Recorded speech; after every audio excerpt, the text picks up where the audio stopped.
The persistent struggle for the establishment of the first Mexican Republic. The people of Mexico had suffered at the hands of their inexperienced government for decades. They've continuously lost and regained their momentum toward independence until they had finally achieved their goal. Soon after, conflict mounted between the people while attempting to establish the type of government needed to run a successful nation. With a divided government, excessive amounts of nation debt, and other nations determined to conquer their land, the first Mexican Republic struggled to maintain their independence. The Mexican War of Independence occurred almost directly after the ensuing Peninsula War between Spain and France. In 1808, French Emperor Napoleon Bonaparte invaded Spain with the goal of placing his brother Joseph as head of state. The French were taking back-to-back wins against the Spanish. First, they captured Pamplona and Barcelona while forcing King Charles IV of Spain to concede the throne. After shutting down a rebellion in Madrid, Napoleon's brother Joseph was declared the King of New Spain. The combination of a rise in taxes and a new king, the people of Mexico opposed the new ruler, causing revolts to overthrow the new government. In 1810, a small-town priest named Manuel Hidalgo launched the first Mexican War of Independence when he released his Grito de Dolores, or Cry of Dolores. Dolores is plural of dolor, meaning sorrow or pain in Spanish. Hidalgo participated in a scheme against the Spanish colonial government, but when his plot had been discovered, he was forced to proceed immediately. Hidalgo gathered a large mob of about 600 followers and supplied them with weapons. He encouraged the crowd to rebel against the Spaniards with his speech, Cry of Dolores. Hidalgo fought royalist forces right to the gates of Mexico City, although his army was comprised of poorly armed and uncontrolled men. In 1811, the rebellion ended at the Battle of Calderon Bridge when Hidalgo was defeated by General Felix Calaje. Hidalgo was captured and executed. Hidalgo's cry became the cry of independence.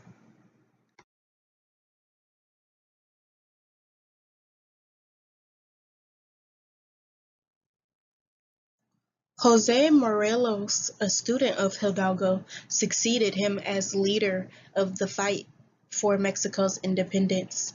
He controlled majority of Mexico at one time or another between 1812 and 1815. He lacked the manpower required to strengthen the control over the conquered regions. In 1813, Morelos called the Congress of Chilpancingo to develop a new government and draft a new constitution. This Congress would soon declare Mexico's independence in 1814. The members of Congress' safety was constantly threatened, which forced them to move from place to place. This inability allowed for the Royalists to catch up with Morelos' army. Ironically, the Royalists were not Spaniards. However, the army was comprised of Mexicans of Spanish descent who also wished for independence of Mexico. He attempted to hold off the Royalists while members of the revolutionary government escaped until he was captured and killed as a traitor in 1815. During Morelos' fight, he appointed Vicente Guerrero to promote the revolution in southwestern Mexico. After Morelos' execution, Guerrero continued to advocate his forces against the Spanish.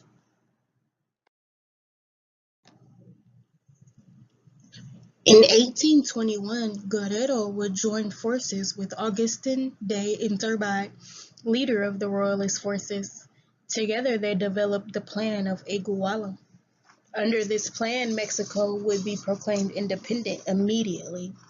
It would also guarantee equality for Creoles and Spaniards. In addition, the privileged position of the Roman Catholic Church would remain while banning all other religions under the Plan of Iguala.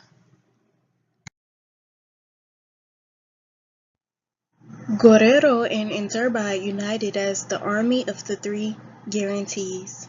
Their combination allowed them to gain control of majority of Mexico during the time Juan O'Donoghue was appointed the Spanish capital general. Due to lack of finances and troops, O'Donoghue felt obligated to sign the Treaty of Cordoba in August of 1821. The Treaty of Cordoba officially recognized the independence of Mexico, renamed the nation the Mexican Empire, and declared that the Congress was to appoint an emperor if no advisable European could be found. The irony behind this conclusion is that a conservative Mexico secured independence from a briefly liberal Spain. Despite finally terminating Old Spain's dominance over New Spain, the revolution quickly fell apart. The First Mexican Empire experienced a short transitional period during which Mexico became an independent republic. Once the goal of independence was achieved, hostility escalated between Republicans and monarchists because both desired to dominate the political body. In 1822, Iturbide announced his own claim to the throne, becoming emperor of the new Mexican state. Conflict flourished between the emperor and Congress made up of civilians. Augustin would soon suspend Congress and rule through a council of 45 men in which he appointed.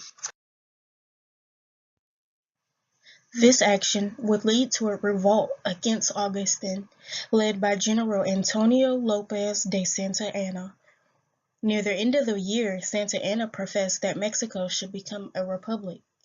This idea was greatly supported by many rebels and liberal leaders, which forced Augustin to concede the throne and enter exile. In 1824, the Mexican people adopted a republican constitution. They had minimum experience in self-government. Their economy had declined during the several years of fighting.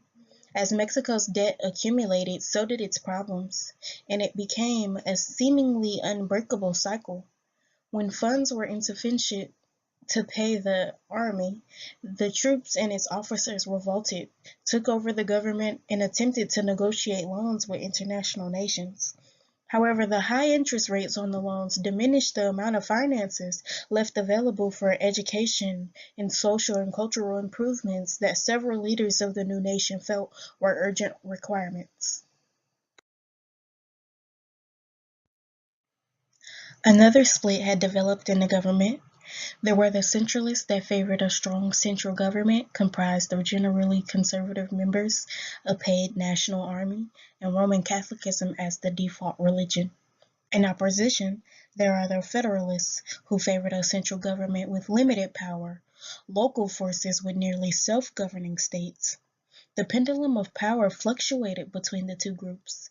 Guadalupe Victoria, a Federalist and leader in the independence movement, was elected the first president of Mexico in 1824. Centralists would take the presidency in 1828, but a Federalist revolt shortly after would make Vicente Guerrero president until he was overthrown by the Centralists who held office until 1832. In 1833, another shift in office would place another Federalist in power until 1836, when Centralists regained control and would keep it for almost a decade.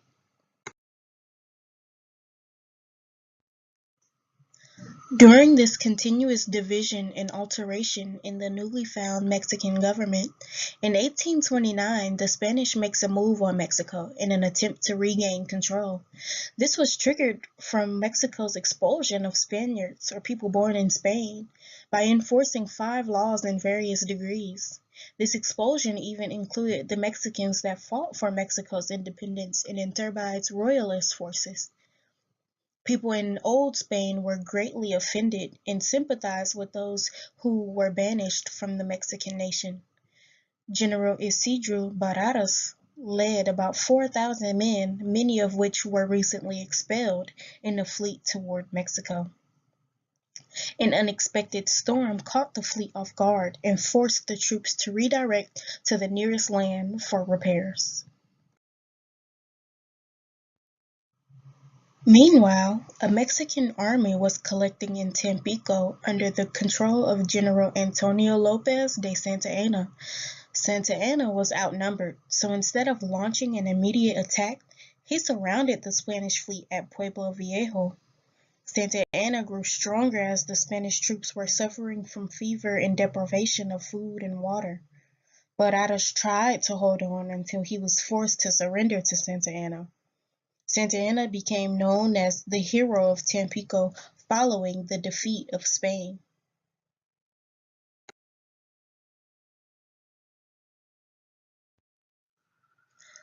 This victory would allow Santa Anna to advance his political career by gaining the presidency in 1833. Later, he is forced to resign after losing the Texas territory in the Battle of San Jacinto to Sam Houston.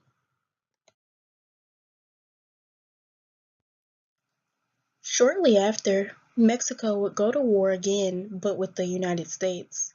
The growing animosity between the U.S. and Mexican residents of the Texas region and the U.S. desire to acquire land in California and New Mexico led to the U.S.-Mexican War. Mexico's politically divided government and unprepared armed forces did not allow for a victory against the administration of U.S. President James Polk, who strongly believed that it was the United States' destiny to spread across the continent to the Pacific Ocean. Despite several continuous U.S. victories and successful blockades, Mexico refused to admit defeat. However, when Winfield Scott captured Mexico City, Mexico accepted defeat and signed the Treaty of Guadalupe Hidalgo in 1848. The treaty ended the war and ceded California and New Mexico in exchange for $15 million as compensation for the land. This defeat and loss of at least half of Mexico's territory would serve as a cause for a new era of reform in Mexico.